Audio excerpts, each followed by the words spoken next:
We're with at LifeasZeph, Zeph Sanders, and Dr. Parsa Mohebi Hair Restoration. Thank you guys for doing the podcast with me. It's been a month. We were talking about this, I think, back in December. Yeah, for a while. And things got a little hectic. You got him, finally. I finally got him. Where did you get the idea of like restoring your hair non-surgically? Because most of my stuff is all surgical. I do obviously take topical dutasteride and stuff like that. How did you just like come up with this idea? To be honest with you, I had no money going into a hair transplant. So I actually originally looked into a hair transplant. I looked into hair systems too, because nowadays they look pretty realistic and you can get something pretty nice now. Well, first of all, I was losing my hair when I was younger, and when I shaved my head, I didn't really think about it too much. I was like, oh, whatever, I'm losing my hair. Actually, it was on Twitch where I streamed and I hit a donational goal to shave my head. So I was like, okay, I'll shave my head. And it started to grow back in, and the top wasn't going in and the sides were going in. And I was like, well, I'm going to give up on it, you know? So I just kept shaving it for 3 years, and it just progressively got worse. I was working on my social media platform at the time for my gaming and trying to grow that. And I had a massive pimple on my forehead. So I lifted up my beanie and showed everybody. And I started getting comments like, where's your hairline at, man? Like, you don't have hair. In the back of my head, I knew I wanted to have, like, I wanted to try to grow back my hair. I was like, man, if I have hair, I'll be able to like be more myself, be a little bit more confident. And so I just started taking recommendations from the comment section after I showed my hairline. Like, hey, you can use rosemary oil. You can use certain things, certain natural. So they are trying to help you. Yeah. So they started helping me. I'm like, screw it. I'm bald. I've accepted I'm bald. Right. I will try anything. And that's part of the reason I was so comfortable showing my progress online, is because I already knew I wasn't going to get my hair back. So it was almost like taking it on as a joke, where I was like, let's see if it works. You know, I've always wanted my hair back, but I don't think anything's going to come from it. So let's just try it out. And so I was throwing the kitchen sink at it. And along the way, I was like, okay, this is kind of working. This is kind of not. And I started picking up things that were working. How many products did you try? Oh my gosh. I've tried. I want to smashing eggs on your head. Oh my God, I haven't done that. Yeah. I almost wanted to make it a thing where I am trying everything to give my honest feedback, so I can help people that are going. But how long did you try each item to have a feedback? Individual sections, at least 3 months as a minimum, as like a minimum base. To see if I have any reaction one at to a time, it. Right? One at a time. Good. And then if I liked it, I kept it, and then added one more thing. That's good. One more thing. And it kind of just worked. I didn't know I was doing that at first, but it kind of just worked out that way. So I started with the natural remedies, then added in the microneedling, then added in the minoxidil, then added in Propecia. Got off it, had side effects on oral finasteride, jumped back on it like 4 months later with the topical, went through a shedding phase, grew out of it again.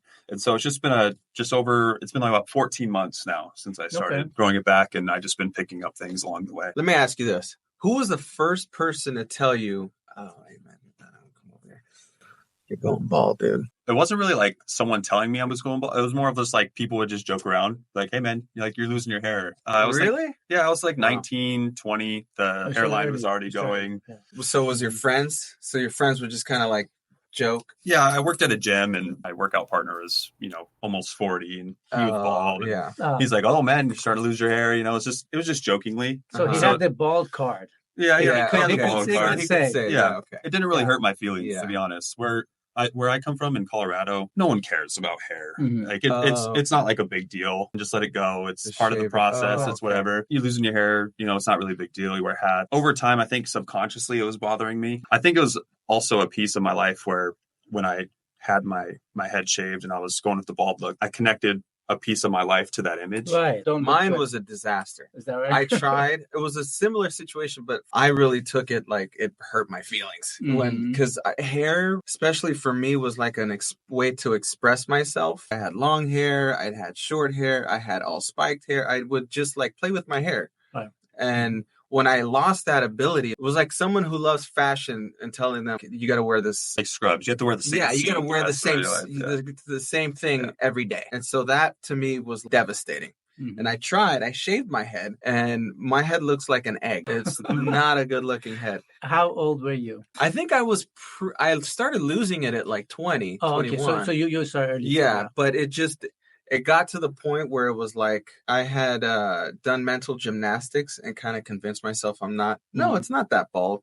until finally someone was like, dude, you got to shave it. Like it's looking bad. So you don't do much to your hair, or what do you do? I do. We have late onset gene of hair loss. A lot of my patients I'm observing, this is not a scientific study, but I'm seeing a lot of people from Middle East, they have late onset hair loss. So they may not have any hair loss at your age until even 50 or 55. And then after that, they start losing hair. So I noticed, I'm getting there. So I said, what should I do? Should I go finasteride? It's just too early. So I was thinking of finasteride, and then I thought maybe some herbal. So I obviously I know all of them. I recommend to my patients and everything.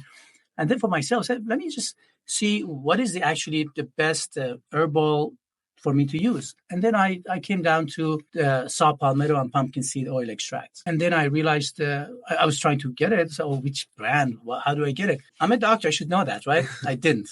I realized that, herbal products are dietary supplements. There's no FDA regulation needed. Nobody has to test them. Nobody has to check the sources. Nothing. You can go to your garage and put something in a capsule and give to patients that this is saw palmetto. So, no, I cannot do that. If I'm doing something myself, I want to give it to my patient, to my family members, I need to know what the sources are. So we went to the source of saw palmetto and pumpkin seed oil. We put them together, like extracts of them. And then we added the vitamins and minerals that are essential, put them all in one capsule and made it like available to everyone. That's what I've been taking the last probably year and so. What's been your experience with it?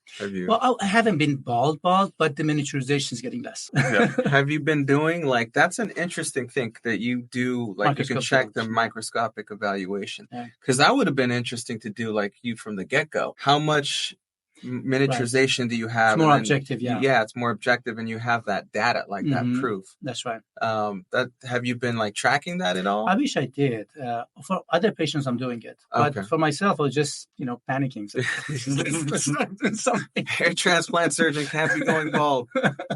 Would you say that the herbal supplement that you make, would you try that first to see if you get progress from it? Or would you say for someone that's really aggressively losing their hair, that's probably not going to be the strongest? Absolutely. So this is what we're talking about. Mohebi Life, it's coming in capsules. You take one capsule every day. And we made it in a way that you don't need to have multiple, there are other products you have to take multiple capsules per day. This one capsule. I think the advantage of this is the research shows that finasteride has certain side effects. Herbal DHT blockers don't have that kind of side effects. It may not be as strong as finasteride.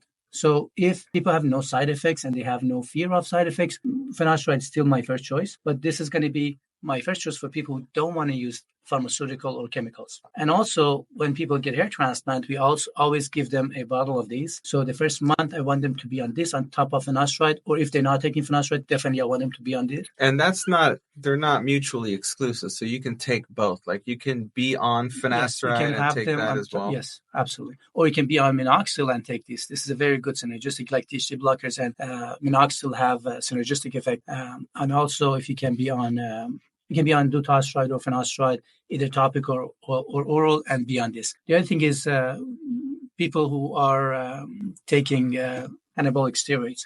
These people are losing hair drastically. Yeah. I mean, much faster than what they should. Yeah. And then they have to be on something. A lot of them don't want to be on any DHT blockers, like a pharmaceutical. I would say definitely, if you're losing hair, don't even think about getting on steroids. I mean, it's just even TRT. I'm going to be 40 soon. I'm getting up there.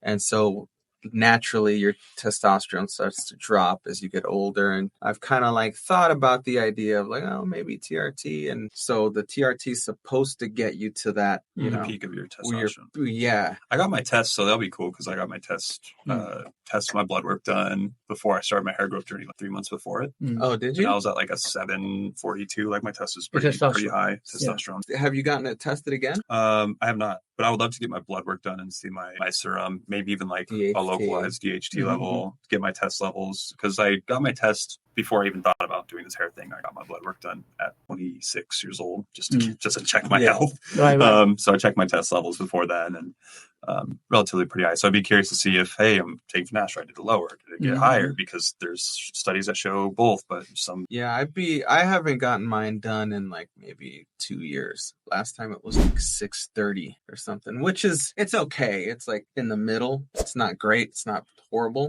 But that's why I was like, it would be nice to get back up to like 900, you know? So yeah, let's just talk about the problem. So when we have, when we use external testosterone, so your internal testosterone, as you mentioned, when you start taking finasteride, because the conversion of testosterone to testosterone is blocked, you have more testosterone, right? Because you don't make the byproduct. So initially it goes up, but your body have a negative feedback that other hormones involved, they kind of get suppressed. So you constantly keep your testosterone at a very narrow range. The problem is with external testosterone, when you take it, you have usually it comes in the form of injections, weekly injections. So you had a huge boost, like a spike. When you have that spike, you make a lot of DHT. So I've noticed this, even people who take testosterone just to be normalized, not to just go super normal, they have excessive hair loss very fast. People who are taking testosterone at any level, women, some ladies are taking it for like be more lively and everything. It's becoming more trendy actually. They definitely have to be on DHT blockers. So with the onset for people that lose their hair later on, you talked about your father like losing his hair. When people get older, they usually have a testosterone drop. So what brings on that hair loss as an onset and later? If they're having less testosterone, are they having less DHT, or is the DHT still active and sensitive and comes on later? Or how's that? You are becoming a scientist here. I'm in it, man. So many studies on yourself. That's a very good question. I don't know the answer. This has been my speculation. I think that it's an accumulative thing. Like DHT is sort of like the sun. I like to always like compare things with cars. Cars are my favorite analogy. You know, you leave the car out in the sun for a while, right? You don't really notice that the sun is really damaging the paint right away. Like it could be years, right? And then eventually you start seeing like, wait a minute, that car used to be blue. Why is it looking like kind of purple now? And you see, it's just over time that sun is just beating down. Some people are just prone that the sun will damage their car within a year. The paint, lower quality. And some paint is like, it could take 10, 20 years. True. But eventually, that's a good explanation. Eventually, it like all that accumulation just starts to show. Right. And the weird thing is that conventional wisdom and just like people in general always associate hair loss with being old. Like if you're going bald at 60, it's like, oh, he's 60. Like, yeah, that's what happens. Right. But when you're like 20, 25, it's like, what's wrong with you? Why are you going bald? So that stigma is different as you age. So it's a little bit more acceptable. You got Zeph here. If he came to you and he was like, hey, doc, I want a hair transplant, what would you propose? We're doing this now, right? Yeah, like what would you propose? Like if he was like, all right. So is that your question? Because I cannot do this without your consent. Oh, sure. No, I think it's great for the video. You're not shy about talking about hair loss. No, I don't care. I think it would be good for people to know like what that process is like. Let's take a look. Maybe like an evaluation for me. Yes, we should do that. So I want to just put a number here for you. If you just want to do the hairline, this frontal area, you probably need something around like 15 to 1800 to make it nice and solid. Comb it and it's the way you want. And then, is the crown bothering you at all? No, the crown's it could be denser. Could be denser. Yeah, it could be a smaller number probably. If you're okay, you just want to make it a little bit better, probably even 800 grafts can give you that volume. And so with just 800 there, and I don't know, around 2,000, so almost like 3,000 to 4,000. Less than that. It could be if the crown is not like super major issue for you. We can do like 2,300 grafts, and of course the top is still the same density because we're not going to put any hair on the top. It actually looks really good. Like I feel like if you grew it out maybe another inch, and you did like a side sweep or something, or you like combed it backwards. The combing is really important. Yeah, combing. How do you comb your hair? How do you want him? I used to comb it like yourself here. Yeah, just like a side thing, but. Even growing it an inch was just not in the cards for me, even now. The problem is when you don't have a full density in front and top, or the areas that you lose hair, that donor structure that you have, that donor density that you have makes you actually look more bald. Because it's not about having hair up there. It's about not having as much contrast. I can give you like a good 30% density on top, and it gives you reasonable hairline and everything, as long as people don't see the sides. If you grow your sides, all of a sudden this is too thick for this, and you compare, you say, oh, wait a second, what's happening here? right? So that horseshoe pattern, we want to minimize it. The biggest problem was, don't deplete the donor area. And that's true. We shouldn't deplete the donor, but we can strategically deplete the donor area. We can gradually even out, bring it density all down. The density instead of 100% becomes like 50%, even 40%. As long as it's all even, you cannot tell. And then you don't have that horseshoe pattern anymore. Yeah. But if you still have that thickness, and that's the problem with the strip procedure. The strip procedure, we remove a strip of the skin and close that area, right? The donor area gets smaller and smaller, but the density is still pretty high. It may drop a little bit from 100% to 80%, but still 80%, and then you have 50% next to it. Yeah. Like for your crown, you put 40% density. 40% is pretty good for crown. But if you next to it, you have 80%, you have a 40% difference. If I bring that donor area to like 50%, and now you have 50% of crown, the difference is only 10%. Negligible. Do you know the difference between like FUT strip and FUE? Have you? Yeah, I'm familiar. Just the procedure of abstracting the hairs from the donor area. One's the strip, and then one's the scattered one, right? Yeah. Obviously, we prefer the FUE, like the scattered, but the strip's shown to be more dense, or is that still effective? No. Like you can get it is effective. It's not more effective. The biggest fear that I've seen people would just be like with the FUE, if you're going to go higher grafts, is possibly reaching into some other less pockets of hair that might be a little bit more DHC sensitive. That's a concern, yes. You shouldn't go out of the permanent zone. Mm-hmm. Say if I was going for 2,000 grafts, is it possible to do an FUE surgery and stay in that safe zone? Absolutely. We always stay in that zone. Where would the amount of grafts allow you to go outside of that zone and go, hey, we're going to have to reach into some unsafe zones? No, we don't have to. No, not for those numbers. Okay. People who do like, I see people travel for this procedure to come back and say, we got 5,000 grafts. And I look and say, oh my God. They destroyed the donor area? I mean, they just, so that's a patient that so a lot of them are patients who are coming to us. They could, sometimes, most of the time it's because they cannot afford. They go somewhere else and they go get a hair transplant at a discounted price. And then when they come back here, because I did my initial study, so I know the density of hair, I know the thickness of hair, I know what's the lifetime reserve of hair, permanent hair for this person. And then when I come back and I see that the result is not what we expect, and then the donor density is gone for a variety of different reasons. I think one thing also is that everybody's pattern is different. For you, for example, you have high sides. I don't think you'll ever be a Norwood 7. Norwood 7 would be your pattern, your hair loss would be right here. This is the band of hair that you would have, right? So conventional strip wisdom was like you can only take the hair from that zone in case you are a Norwood 7. The number of people that are true Norwood 7s is very small. It's very rare. It's the most aggressive type of hair loss, and there's not a lot of guys that have that. So for like someone like you who's like probably Norwood 5, I would say, bordering Norwood 6, your sides are high. I'm working my way down. Yeah, you're actually recovering. So that hair is perfectly good. Like that hair you can extract from, and it should be good. Well, your family pattern, that's a big question to ask.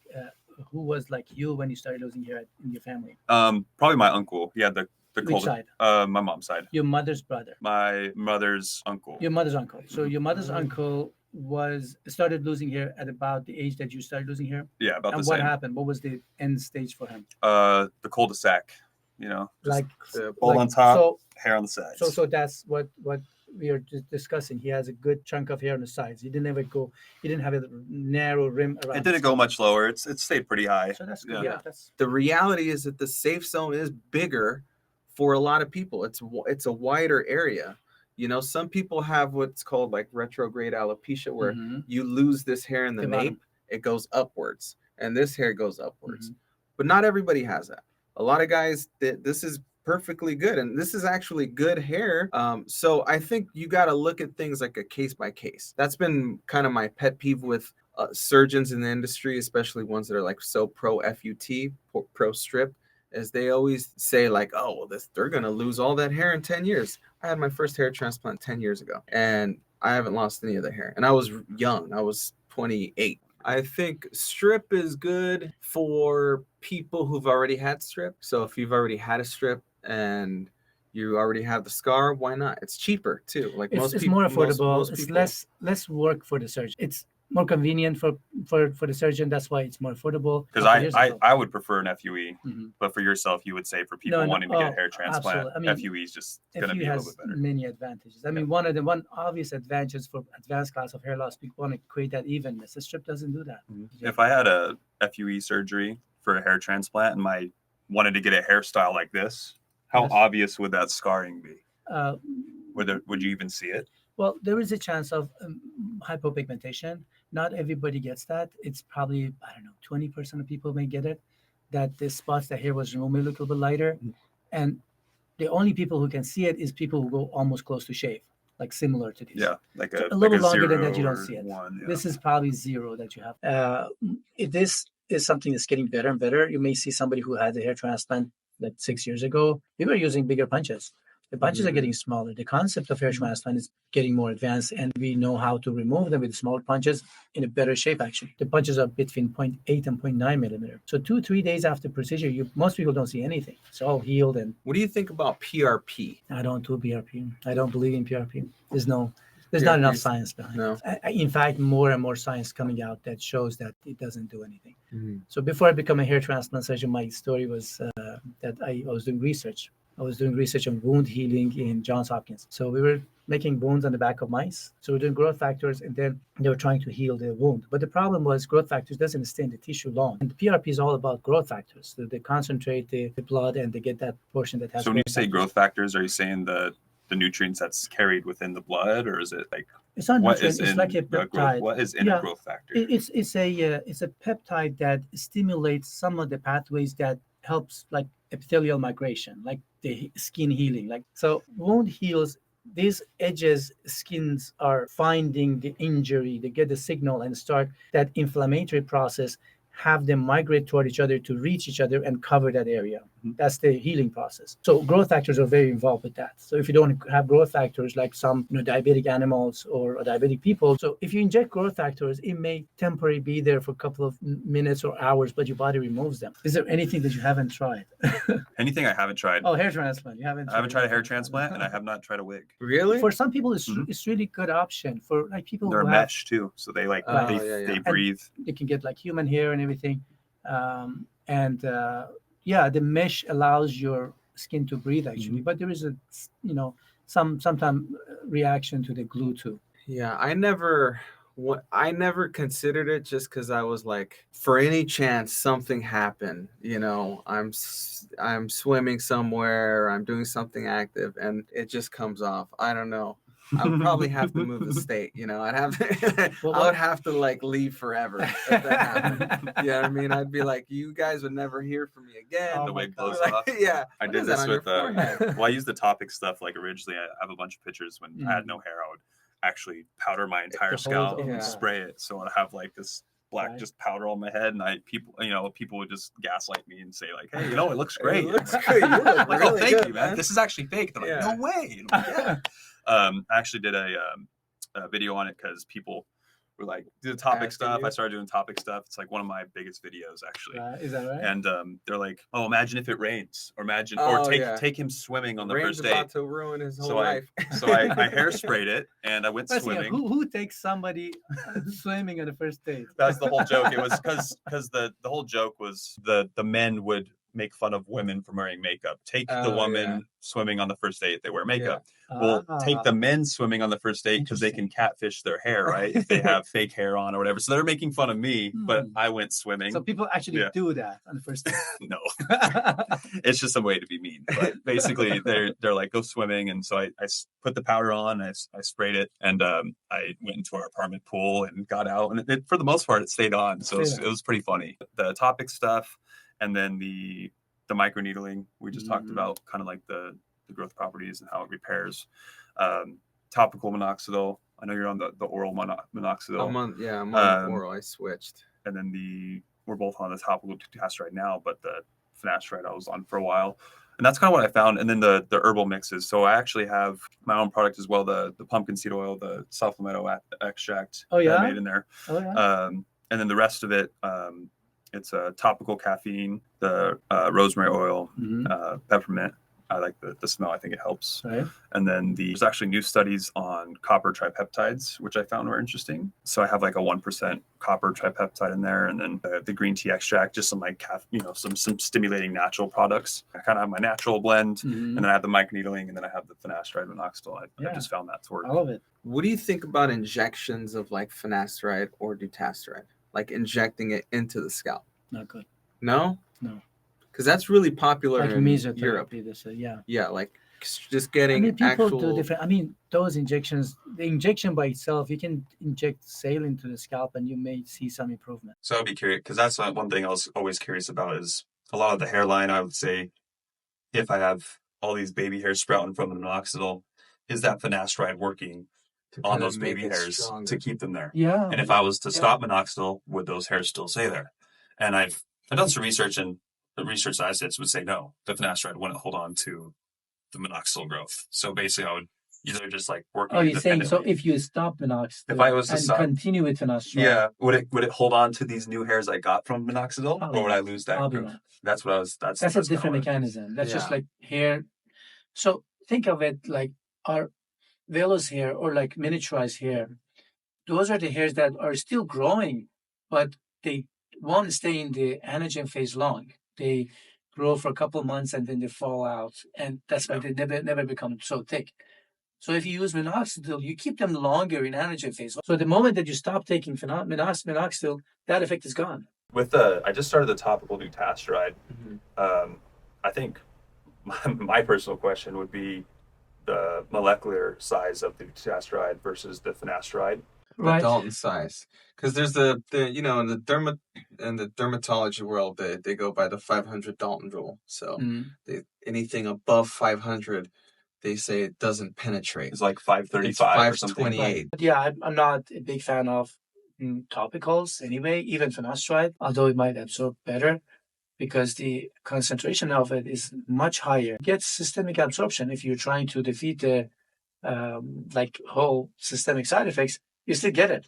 Yeah. And people get it. So on the forum, actually, a guy who's been testing his DHT, and he's on the topical dutasteride. It does absorb 100%. So his DHT dropped by 40% on topical dutasteride. So the whole thing of saying the 528 won't absorb, that's nonsense. Right. It will absorb. Do you know the topical, or for the finasteride? The finasteride is actually your DHT drops higher. It absorbs quicker. So kind of like the thing he was saying with taking the injection of testosterone, you get a shot. The same thing, like you take finasteride and then you use it and it instantly like drops your DHT, and then it kind of just levels out.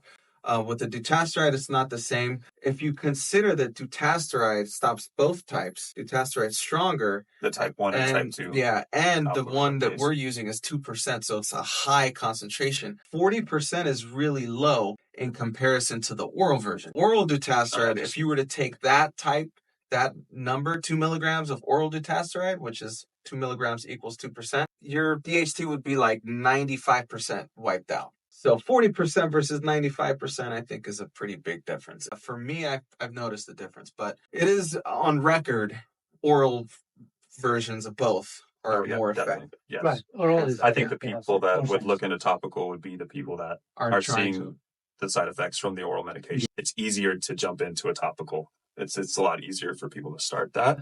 Or if they just have it as an alternative, if they are getting the side effects from the oral, I found that people like that the most. It's worked for me too. Yeah. I want to end this by asking Zeph a question. Uh-oh. All right.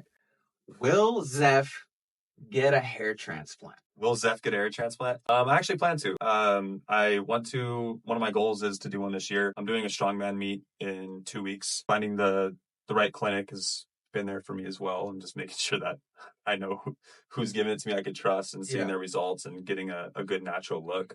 I built my hair up to a good base. If I was to get a hair transplant, I would want to make sure I can build a big enough base. So I do plan on getting a hair transplant. My goal is to get one this year. This year, 2024. 2024. That's my goal. Sweet. Yeah, so I plan to do it. You guys heard it here first. I do. News. I just don't know where I'm going. Resolution for 2024? I just really want to help the community back now.